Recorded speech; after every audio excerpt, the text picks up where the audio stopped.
Yuk kita pergi ke Puri yuk, Endis. Sama siapa, Mi? Sama Mami, sama Andi, sama Dede. Yuk, siap-siap lah. Mama nggak?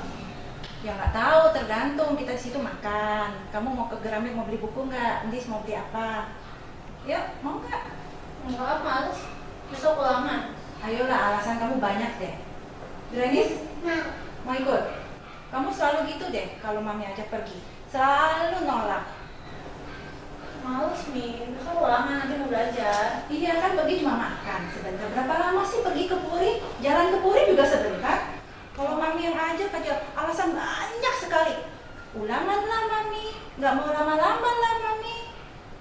Bosen lah Mami, maunya di rumah aja. Males. Kalau Papi yang telepon aja coba. Mami mau liatin kalau Papi yang telepon. Nggak dua kata kamu bilang, oke Papi. Langsung siap-siap berangkat suruh Mami lagi. Halo. Mama. Jam berapa? Tuh, pasti Papi. Ya udah. Tuh kan?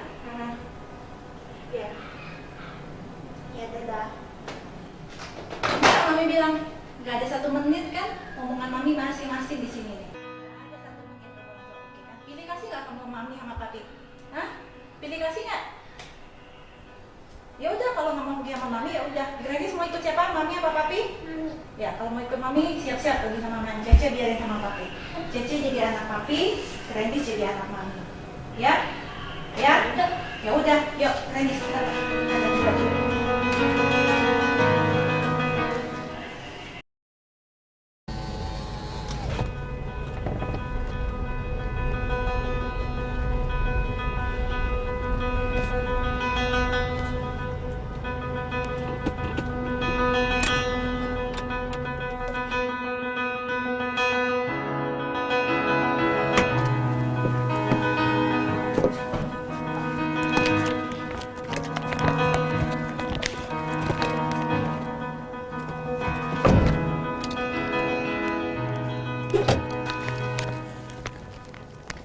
Halo pemirsa, ketemu saya kembali dengan Meli Kyong dari MK Land.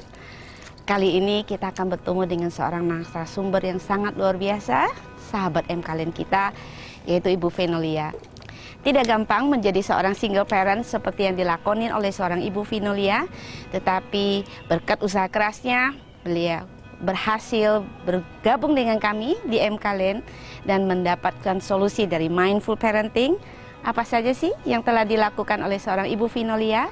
Ayo kita ke dalam, kita temuin bagaimana dan apa yang bisa kita pelajari dari seorang Ibu Venolia.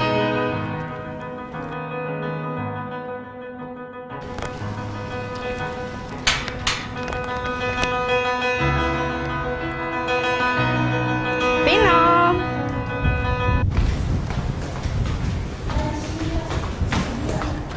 Hai Mel. Hai Vin, apa kabar? Baik.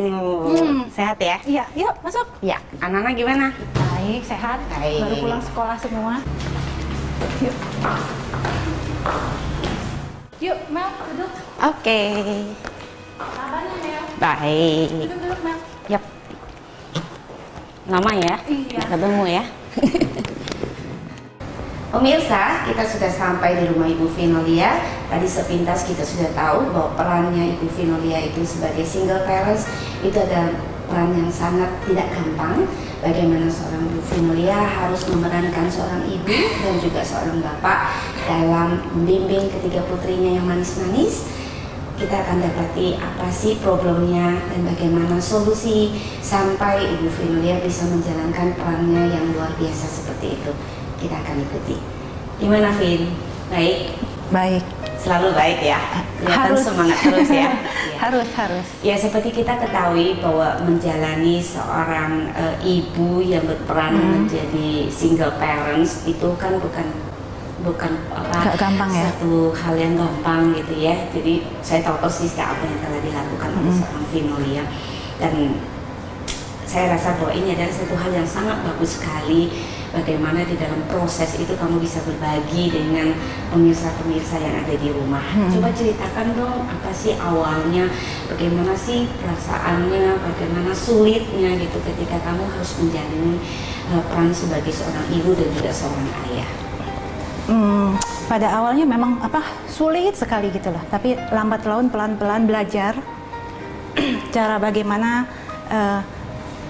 mengatur, mendidik anak-anak 3 perempuan semua kan agak susah ya, apalagi sekarang pergaulannya tuh wah glamor bebas, kita susah sebagai orang tua untuk mendidiknya gitu loh. Jadi kita larang ini, anaknya mungkin mami kuno, kita larang seperti itu, mami payah gitu loh ya. Jadi gimana ya caranya supaya disamaratakan antara ketiga. Mungkin anak saya yang paling kecil itu masih bisa saya atur. Yang ke-1 udah mau masuk ke SMA, mungkin dia sudah punya pola pikir tersendiri dan tidak mau diatur-atur sama mami gitu. Yang kedua itu anaknya lebih pendiam, lebih suka di rumah dan bisa dibilang agak sensi gitu loh.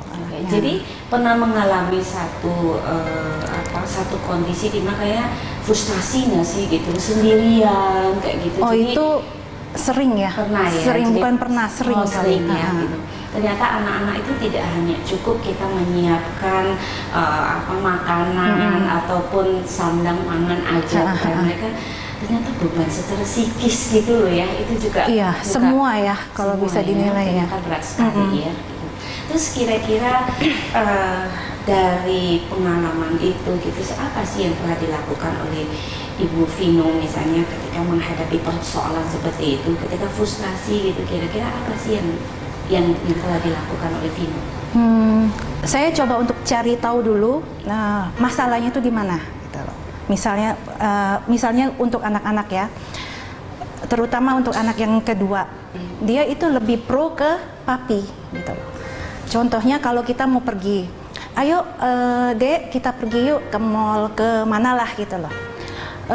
Berapa lama mami perginya? Sama siapa aja? Mau ngapain gitu? Ya kita ke mall jalan-jalan, makan, terus ya kamu mau kemana? Mau ke toko buku? Mau apa? Bisa gitu loh. Iya mau, tapi sebentar ya, habis makan pulang gitu loh. Nah terus kalau saya bandingin, kalau papinya yang ngajak, biasa kan papinya by phone, dia selalu tidak pernah nolak, langsung oke, papi mau. Nah itu, jadi pernah timbul rasa kok ini anak pilih kasih ya, mungkin ya itu kan pikiran. Tapi saya nggak ambil pusing, ya udahlah, mungkin dia sama papi lebih happy gitu loh. Mungkin awalnya nggak nerima gitu, maksudnya gini, bisa jadi kali buat Vino sendiri kan ngerasa bahwa oke lah, saya nganggap bahwa 3 anak saya perlakukan sama ya, jadi bukan hanya kebutuhan secara yang makan sisi yang makannya, tapi kamu memberikan perhatian yang sama kepada 3-3 tanpa ada perbedaan. Yang kamu harapkan berarti 3-3 itu juga mempunyai feedback yang sama, menerima ya seperti itu.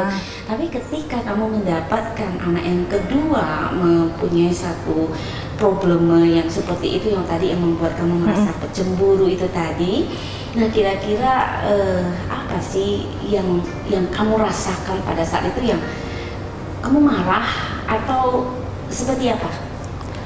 Marah ada, cuman ya sudahlah gitu loh, mungkin itu udah sifat anaknya, dia lebih ke papi, nggak milih mami gitu. Oke, jadi saya rasa mungkin itu awal dari sebuah rasa frustasi ya, frustasi karena kamu merasa menjadi seorang ibu yang memang harus handle mereka.